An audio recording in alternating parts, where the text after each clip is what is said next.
Hi everybody, it's Board Game Blogger. Today I'm here to review Let's Jet. Now this is put out by Richard Garfield is the designer. He's kind of one of the biggest names in board gaming. Did Magic the Gathering, Netrunner, Robo Rally, recently came out with King of Tokyo.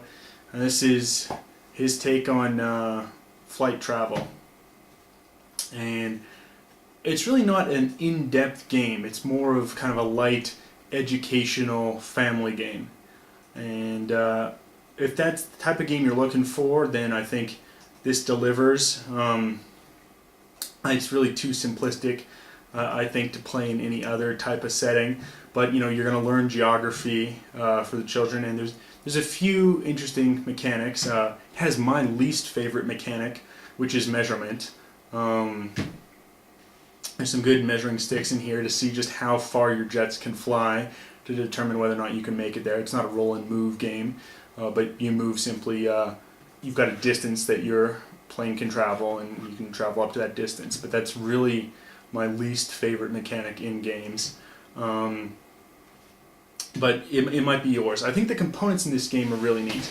One thing that's neat about this game is, you know, the map's huge, and then it's kind of like a puzzle piece, and you can lock it together, and which I think is really neat. Instead of making one giant board which had the ability to warp, or two kind of boards that they place together, but when you do that and you just simply place them together, there's the ability during gameplay to actually, you know, knock the table and the boards will slide. Here, because the boards will lock in together, you've really got the best system, because you're not going to get the board warping that can occur when the board's too large, and it will lock in together like a jigsaw puzzle, and it's not going to slide. And it's, you know, good quality mounted map board. And I really wish more games did that and had the mounted map aspect. But let's see how the game itself actually plays.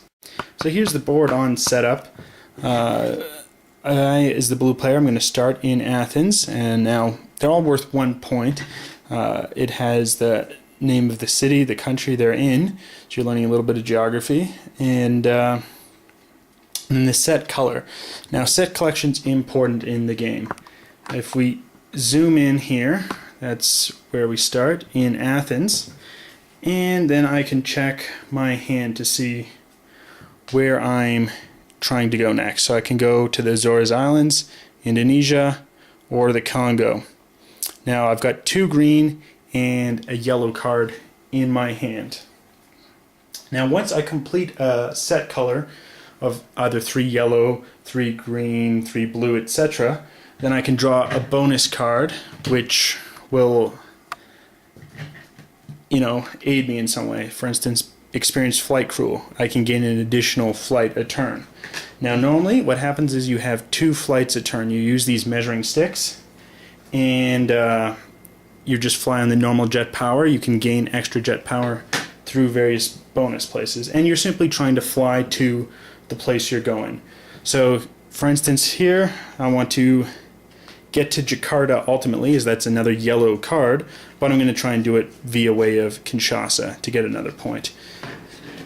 So we will check here, and as you can see, I cannot quite make it all the way to Kinshasa down here. So I'm going to have to fly somewhere else first. So we can fly here to Kigali for 1, and then I can fly on my second trip to Kinshasa. I will then score that card, advance on the point marker up to 2 points, and draw a new card, and the other person gets to go. But you need to be aware of what your opponent's doing. If, for instance, my opponent, you know, if I was flying through a city that potentially can go to my opponent, they can claim that, and then you score a co-pilot card. So you do need to be aware of what other people are doing on your turn, even though you can't really directly affect them. You know, if I flew through, say, Cairo, and my opponent had the Cairo card, they can announce that, and they would score that, and I would get the co-pilot card, so it would help both of us. And that's really just the game entirely. You've got bonus cards that let you fly additional spaces, increase your jet power, and you're just trying to collect sets for additional bonus points, and then score up to your 12 points to win. A very simple game.